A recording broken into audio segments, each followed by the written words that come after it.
ఉన్నప్పుడు ఖచ్చితంగా దానికి ఒక సాంస్కృతిక పునాది ఉండాలి.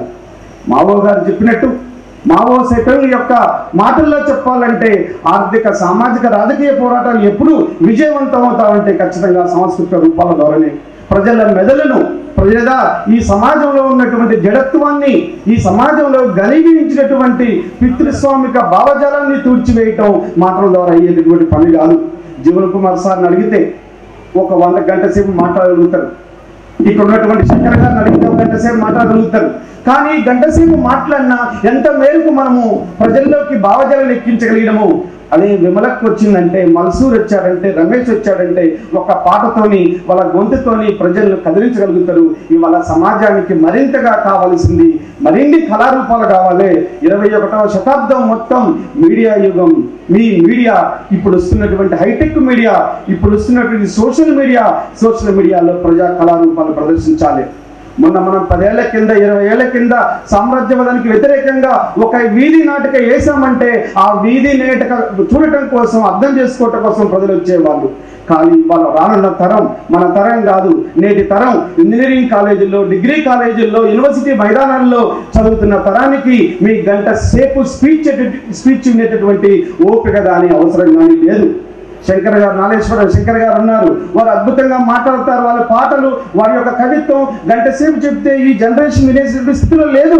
ఈ జనరేషన్కి కావాల్సింది వాళ్ళ మనసుకు హత్తుకునేటువంటి కళారూపాలు రావాలి. అది సోషల్ మీడియాను ప్రజా సాంస్కృతిక కేంద్రంగా మార్చగలిగే సాంస్కృతిక కేంద్రం కావాలి. ఎందుకంటే సమాజం మనమే చెప్తుంటాం, గతి తార్కిక భౌతికవాదం గురించి మాట్లాడుతుంటాం, నిత్యం మారుతుందని చెప్తుంటాం. నిన్నటి విలువలు ఇవాళ లేవు, ఇవాళ విలువలు రేపటి ఆదర్శాలు కాబోవు. సమాజం నిత్యం మారేటువంటి సమాజంలో మారుతున్న సమాజానికి అనుగుణంగా ఉద్యమ రూపాలను, సాంస్కృతిక ఉద్యమ రూపాలను ముందుకెత్తుకొని రావాలి. ఎంతమంది ప్రజా కళాకారులు, ఎంతమంది మేధావులు ఈ కళలకు, ఈ సమాజానికి ఈ తమ ప్రాణాలని అర్పించారు. వాళ్ళకి ఏమిచ్చి రుణం తెచ్చుకుంటా ఒక్కొక్కసారి అనిపిస్తుంది, ఎవరు మీరు, ఎందుకు పుట్టారు మీరు? ఎక్కడో అడ్రస్ లేకుండా కొండల పట్ల గుట్టల పక్కన మీరు శవాలై తేలుతుంటే మేము హైదరాబాద్ భాగ్యనగరంలో మేము విలాసాలు అనుభవిస్తున్నాం.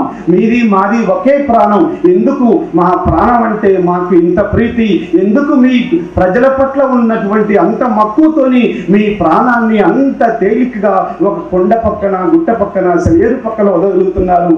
ఇంతకంటే ఈ ప్రపంచంలో మానవతావాదం ఏదీ లేదు. అంటే గంటల కొద్దీ మాట్లాడటం కంటే కూడా అక్కడ చదువుకున్న వాళ్ళు ఎవరు? పెద్ద పెద్ద చదివిన వాళ్ళు కాదు, ఎంటెక్లు చదివిన వాళ్ళు కాదు, పిహెచ్డి చదివిన వాళ్ళు కాదు. మనలాంటి వాళ్ళు చెప్పిన మాటలు విని, విమలక్క లాంటి వాళ్ళు పాటలు విని ఈ సమాజం కోసం ఏదో చెయ్యాలని చెప్పి తమ ప్రాణాన్ని పెట్టుబడిగా, తమ ప్రాణ త్యాగాన్ని ఈ సమాజానికి అర్పించి ఈ సమాజం ముందుకు పోవడానికి కారణం ఎంతో మంది ఇక్కడికి వారి యొక్క ఆలోచనలు ఈ హాల్లో ఉన్నట్టుగా మనం అర్థం చేసుకోవాలి.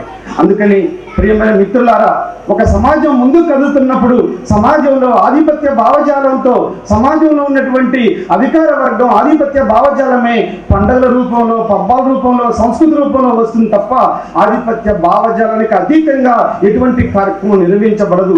ఇవాళ సమాజంలో మనం చేస్తున్నటువంటి పండుగలన్నీ, ఇవాళ సమాజంలో మనం ఉన్నటువంటి సంస్కృతి అంతా కూడా ఆధిపత్య అగ్రవర్ణ భావజాల సంస్కృతితో నిండి ఉన్నది.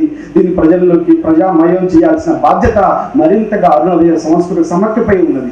కాబట్టి మనం ఈ హాల్లో ఇవాళ ఈ స్ఫూర్తి సభలు జరుపుకుంటున్నామంటే 50 ఏళ్ల అరుణోదయ ప్రస్థానాన్ని ఒక్కసారి రివ్యూ చేసుకొని, ఎందుకు ఈ సమాజంలో మనం ఎందుకు పరిమితం అయిపోతున్నాం, ఈ సమాజంలో జరుగుతున్న సామాజిక మార్పుల్ని ప్రజలకు అందించడం కోసం నూతన కళారూపాలను మనం తీసుకురావాల్సిన అవసరం ఉంది. అది ఒకనాడు వర్గ భావజాల రూపంలో ఉంది. మారోజు వీరన్న లాంటి వాళ్ళు కులవర్గ భావజాల దృక్పథాన్ని, కులవర్గ పోరాటాలను ముందుకు తీసుకొచ్చారు. ఆ ముందుకు తీసుకొచ్చే క్రమంలో అనేక మంది అమరవీరులు తమ ప్రాణాలను తృణప్రాయంగా అర్పించారు. అందుకే ఇవాళ దేశమంతా ఒక ఫోబియాలో ఉన్న సంగతి, దేశమంతా ఒక ఫీవర్లో ఉన్న సంగతి మనందరికీ స్పష్టంగా తెలుసు.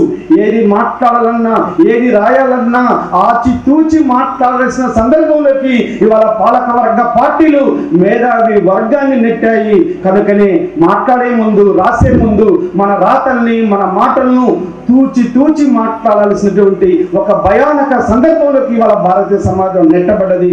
నెట్టబడ్డప్పుడు మేధావులుగా ఉన్నటువంటి ఉన్నటువంటి వాళ్ళు, బుద్ధిజీవులుగా ఉన్నటువంటి వాళ్ళు, ప్రజా సమస్యల గురించి మాట్లాడుతున్నటువంటి వాళ్ళు ఖచ్చితంగా అరుణోదయ సాంస్కృతిక సమైక్య లాగా నిర్వహిస్తున్నటువంటి దీని కేంద్రంగా అసలైనటువంటి ప్రజా సంస్కృతిని ప్రజల పరం చేయడానికి వాస్తవాలు చెప్పాల్సిన అవసరం ఉంది.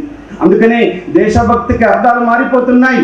అందుకనే ఇవాళ సమాజంలో అనేక రకాలైనటువంటి ప్రలోభాలకు మనం లోనైతా ఉన్నాం.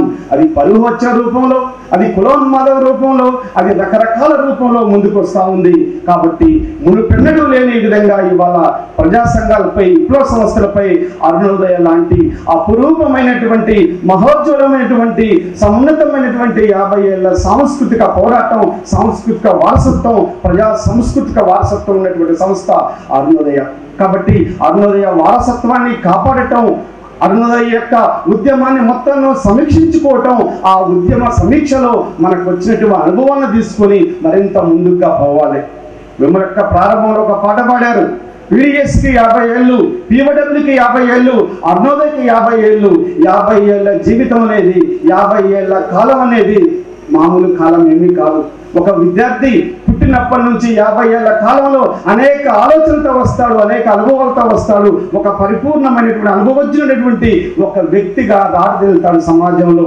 ఒక సంస్థ కూడా అనేక ఒడిదొడుకులు ఎదుర్కొని చీలికలు పేలికలు కాబడి ఇవాళ మళ్ళీ నిట్ట నిరాలుగా నిలబడి ఐక్యత వైపు ముందుకు పోతా ఉంది. అది అరుణోదయ రూపంలో మన ముందుంది. కాబట్టి రాష్ట్ర వ్యాప్తంగా తెలుగు రాష్ట్రాల నుంచి వచ్చినటువంటి సాహిత్య అభిమానులు అందరూ కూడా ఈ సందర్భంగా ఆలోచించాల్సింది, ప్రజా సంస్కృతిని మనం ఎత్తి పట్టాలి. వస్తున్నటువంటి సామ్రాజ్యవాద విష సంస్కృతిని, టీవీ సంస్కృతిని, బహుళ జాతి కంపెనీలు మనపై బలవంతంగా రుద్దుతున్నటువంటి సాంస్కృతిక దాడి దీన్ని మనం అర్థం చేసుకోవాలి. అర్థం చేసుకోవటం కోసం ప్రజా కళారూపాలను మరింత ముందుకు తీసుకురావాలి. తీసుకొచ్చే క్రమంలో మనము ఆర్థిక దోపిడీ, రాజకీయ దోపిడీని ప్రజలకి వివరించడానికి సంస్కృతి అనేది మానవ జీవన విధానంలో ఒక ప్రధానమైన భాగంగా ఉంది. కాబట్టి అది కేవలం పాటలకు పరిమితం కాకుండా వివిధ కళారూపాలకు విస్తరించాలని, అది అంతిమంగా ఈ మొత్తం మానవాళిని దోపిడి నుంచి విముక్తం చేసి దేనికోసమైతే కళలు కన్నారో ఆ కళలు నిజమయ్యేదాకా పనిచేయాలని చెప్పి నేను కోరుతూ ఉన్నాను. ప్రేమైన మిత్రులారా, మనందరికీ తెలుసు జీవితం అంటే కేవలం పుట్టుక చావు మాత్రమే కాదు, నిర్జీవంగా నిర్వేదంగా కాలం వెల్లబుచ్చడం కూడా కాదు. ఈ జీవకోటిలో శ్రేష్టమైనది మానవ ప్రాణం. ఇట్లాంటి మానవ ప్రాణాన్ని నమ్మిన సిద్ధాంతం కోసం, నమ్మిన విలువల కోసం తునప్రాయంగా అర్పించే వాళ్ళు ఈ సమాజంలో ఎంతో మంది మిగిలి ఉన్నారు. వాళ్ళు ఇంకా త్యాగాల జెండాని వాళ్ళ భుజాలపై వేసుకొని మోస్తా ఉన్నారు.